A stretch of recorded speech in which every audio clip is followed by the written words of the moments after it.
Welcome everybody back to the channel. This is Adventures with Dice and I'm Rob, your host for the video. So today we're going to be talking about GM kits, and specifically this is a GM kit for Icrpg and what do I keep in mind. And it's a big hefty boy. I'm going to go through and show you what I put in it. Now, why would you use a GM kit? I've talked about this in other videos because I did one of these for Basic Fantasy as well. And there are a multitude of reasons. Number one, maybe you don't game at home or run the game from home or whatever. You go somewhere else to a friend's house or to a store or whatever to play. So you want to have something that contains everything you need to run the game. Or maybe you're going to a con and you're going to be running or playing games at the con. You want to have your kit. If you're playing, you probably just need your book and pencil and dice. But if you're running games, then you're going to want your GM kit. And another reason you might want it is, like I said in my other video, perhaps you don't have a super cool wife who gives you the biggest room in the house to be your game room. And you have to keep your stuff stored somewhere other than on multiple bookshelves and tables and whatnot. So a kit like this can come in very handy. Now I'm going to show you what's in my kit. There are a lot of videos out there, even for our Icrpg, on Game Master kits. Con Klein has a really good one on his channel. I really liked his. I thought it was a great video. I liked his kit, the way it was set up. His dungeon board that he put in there and everything was really neat. So if I was going somewhere to run, which I like to keep all my stuff together, so on game night I can just set this one box on the table and pull everything I need out. But it would also be useful if I was going somewhere to run, which I haven't gone anywhere and run games in a long time. I usually run everything here. But if I did want to go run at a store or a local con, I got everything I can pretty much fit in this box. Now, admittedly, if you're using a map or a play mat or Ultimate Dungeon terrain or Ultimate Dungeon boards like I do, they're probably not going to fit in the box. You could make a really small one, or I've seen people do like cloth ones. You could do that, but generally they're not going to, like my Ultimate Dungeon boards aren't going to fit in the box. And I could do one that would fit in this box, but it would be like super small, so I don't want to do that. So I would probably take one of my boards with me, and then everything else would be in the box. So, without further ado, what's in a box? Let's look at what's in the box. So, and these boxes, I don't know, I paid like $5 or $10 for it years ago at Walmart. So, let's see what all I can fit in here. First and foremost, the most important book I own, my GM's notebook. This has all of my stuff falling out on camera. That's amazing. But all of my stuff for games and rules and whatnot that I want to use is in this book. So that's essential. You should always have your GM notebook. I'm going to do a video. I've done them before on GM notebooks, but I'm definitely going to do one on this one because this one has become super important to me. So I have both copies of the rule book in here. I have Master Edition, and then I have 2nd Edition Core, which I actually use for the main rules now. But I've talked about that in other videos too. And if I've got my Ultimate Dungeon board out, I don't need to take a bunch of terrain with me because index cards. I mean, it's kind of in the title of the game and very useful because you can just draw out stuff, throw it on the board and be like, hey, here's trees, boom. Here's some ruins. You just draw it out, throw them on the board, and let players move their tokens around. So you always want to have index cards. Whether you're playing this game or D&D or whatever, they're just really useful to have at the table. Now, going along with those, I got these containers at Walmart too, and I honestly don't remember how much they cost. I think it was like $5 for the pair. But I keep my little tokens in here for my little standees from Runehammer. And if I make any of my own, they'll probably go in there too. but even the bigger ones go in here. And then I have my little clip stands on the back, which I think you can get those for board game replacement pieces off of Amazon for like, I don't know, you get like 30 something for $6 or whatever. It's not very expensive. Also, to go along with the index cards, gotta have that Sharpie. So make sure you got a good Sharpie in there for drawing stuff. This is a neat little container I keep in here. And it's just the right size to hold my cards I make. Because I make my own hero coin cards. And each one has a individual wizard lock on it. Because I tried making coins and I wasn't happy with how they turned out. So I was like, you know what? I love making these cards, so I'm just going to make them. So I got those in there, but I also have, I showed this off in my one of my basic fantasy videos because I made magic or quest item cards to hand out to the players because I run a lot of kids games. My kids play in them, and it's neat for them to get something tangible in the game when they find it. So I've got things in here like, you know, Hearthstone, treasure maps, Ring of Invisibility, gemstones, random stuff like there's a Talon, skull, vampire skull, big cobra snake, a woodsman's axe, a spell book, and if I'm doing sci-fi, I got like an alien tool, a strange key, a holy symbol, a scarecrow, which my players don't want to see another scarecrow for a while. And then I've just got like random, you see this thing, tentacles coming out, right? Some cool piece of jewelry with like a wizard lock thing on it. You find a bow. Then I've got clue cards for if they are working out some kind of mystery, they can get a card that says they're getting a clue. And this isn't an all-encompassing list. These are, I sit down sometimes, I'll spend a whole day just drawing cards, inking cards, sleeving cards, and putting them together. And sometimes, like Hearthstones, eventually my players are going to find a Hearthstone. I want to be able to hand them, well, here you go, here's a Hearthstone. I want to be able to hand them a card because I think that's cool and it adds to the game. Yes, I could easily just say, well, you find this or you find that. And for most loot, I do. But for important loot or important quest item type things, I like to be able to hand out these cards. Now, some of these I create with intent. Like I know that, I don't know, maybe... Okay, so the gemstone. The gemstone was created specifically for our first adventure, the Horn Beast of the Black Ruins, and they got this gemstone at the end after completing it. So I wanted to be able to hand that to them. But then there's other things like this cool Talon, this vampire skull. I don't know what I'm going to do with them. They just seem neat, so I drew them, and I'm sure at some point they'll become relevant. They'll become something in the adventure that I can use. So I like to keep a stock of these on hand. I do it for Basic Fantasy. I do it for Icrpg. I do it for Dark Places and Demogorgons, especially because we don't use really miniatures or anything with Dark Places and Demogorgons.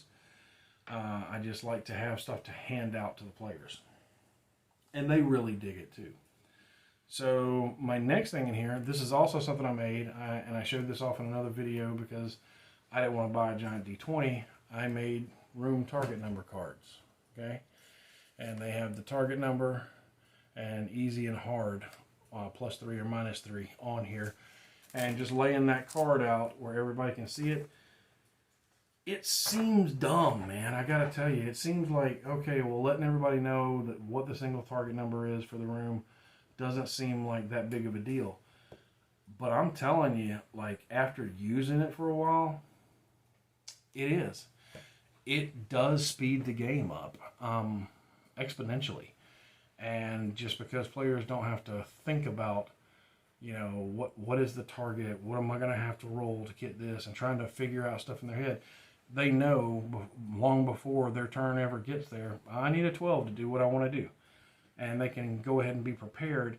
And that in itself, that little bit of that micro speed that's added in right there, once you multiply it times 4 or 5 players, it really helps speed the game up. I also, now this doesn't pertain to the box, but in Icrpg, you do an initiative system that works a lot like a board game. So we all roll a d20. We don't add anything to it, just roll a d20. Whoever gets highest that round starts the round.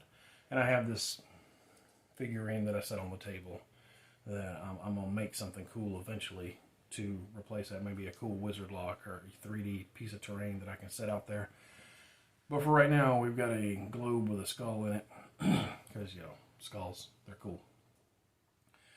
But like if Jason goes first, then it's Jason, Tina, then me, then Jimmy, then Haley.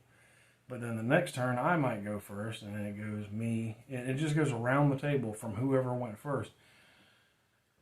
At first, I didn't like it because I'm so used to old school D&D where it's, you know, you're trying to get the initiative and you're having to write everything down and keep up with, you know, who's in front of who during the initiative.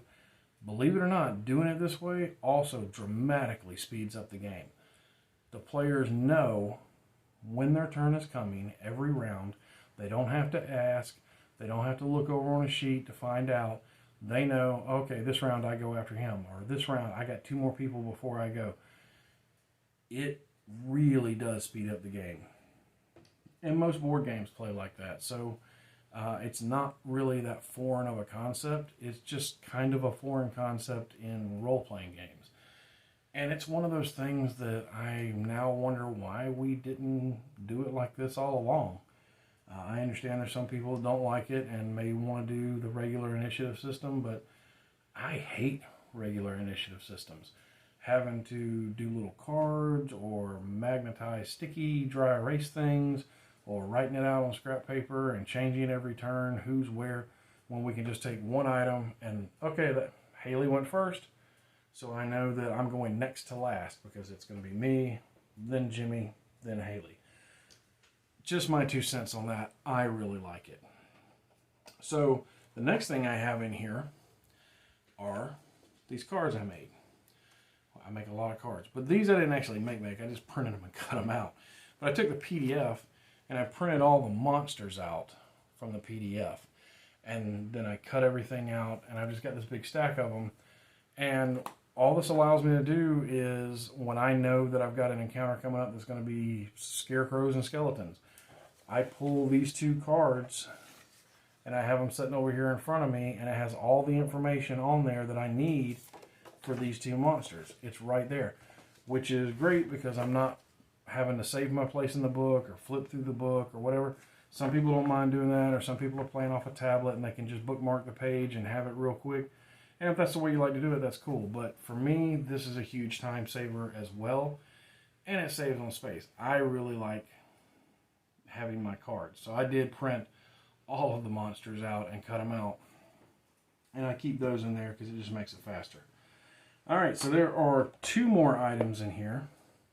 One is this dice tray, which has lots of dice in it. You know, I've got my role-playing dice here and here and here. I got a bunch of cool D6s that my son bought me. Roger, he bought them for me for Christmas last year, or my birthday, something like that. Big D30 that I use because I like D30s, and you know, DCC's the only game I have that uses it. I actually wrote a chart for rolling random loot to find out which loot table you would use, and you use a D30 for that. But I got all my D6s. This is my D12s and D10s that I use to mark damage on the monsters. And then this is the 3 varying color of glass beads that you can use for a lot of different things. I used them the other night to mark where the doorway spell was that went off. Used them to mark characters that are stunned or mentally stunned for a turn to indicate that they've lost their turn. So I keep all that in here. Easy access to it. And the last thing I think I got this, I don't know, off of Amazon. It was real cheap. But it comes in a cool case like this. It's got a strap. We're going to unstrap it. And it comes with a cloth inside to clean it. This is it's a fireball template, but it's a magical effects template. It's really hard to see on that. Maybe I should do it against this black background. Might be able to see it a little better. Not really. But it has, it has 1 cube 5-foot radius right in the middle that you can put over characters to determine where stuff's at. It has a 20-foot cube, a 30-foot cube, and then the rings go out all the way to 20 feet from the center. So 20 feet this way, 20 feet this way for fireball. I use this template every game. This is used for fireball because my wife likes to blow stuff up. But I also use this, it's a great template with the 30-foot cube or the 20-foot cube to indicate torchlight, like how far they can see if they're using torches. So this is a fantastic addition. I'm really glad I picked it up. Picked it up several months ago, and I just really like it. I'm glad that I got it. There's a lot of different templates out there and ways that you can do it. I know that DM Scotty he did a really cool video on making your own fire template or fireball template. But I am lazy and didn't want to do that, or didn't have hot glue at the time. So I got one of these. Absolutely fantastic. I love it. And that's everything that's in my GM kit. It's everything I need other than the board, obviously. That would have to be separate. But everything fits back in here nice and neatly. And I did have to make some concessions and work around a few things, trying to work the box out to get it where I wanted it. But now that I have it where I want it, like I said, everything fits. Super happy with it. It's a little on the heavy side, but hopefully I'm not going to be carrying it very far. And for me at least, I use it mostly here because this is where I run games.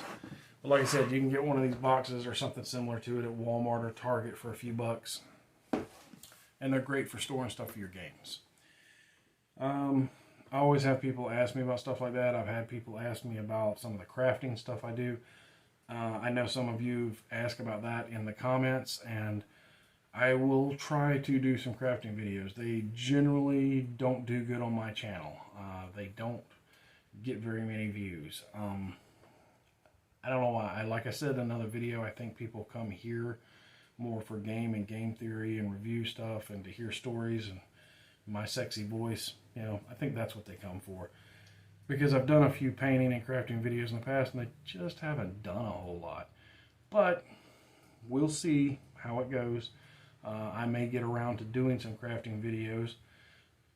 I'd say I have to find more stuff to craft, but I always have ideas of stuff to craft. So maybe I'll do some small craft videos and see how that goes at first. But anyway, that's what's in my DM kit. If you would like copies of my target room cards or the RPG, well, I just call them RPG item cards that I'm doing, all of that is going to be on my Patreon. Some of it already is. I'm adding more to it all the time. You can get everything on my Patreon for $1. So check that out. The link will be in the description, along with my Amazon wish list and Rob's Game Group on Facebook if you want to contact me there. And I hope you enjoyed this look in my DM's kit, or GM's kit as it were. And if you have any questions or ideas about things to put in there, hey, drop them in the comments. I love reading that kind of stuff. If I don't get back to you right away, trust me, it's just because life gets busy and gets in the way. I try to answer everybody I can, except people that are clearly trolling. I usually just ignore them. But that's pretty much it for right now. I hope you enjoyed this video, and until next time, my friends, good gaming and good luck.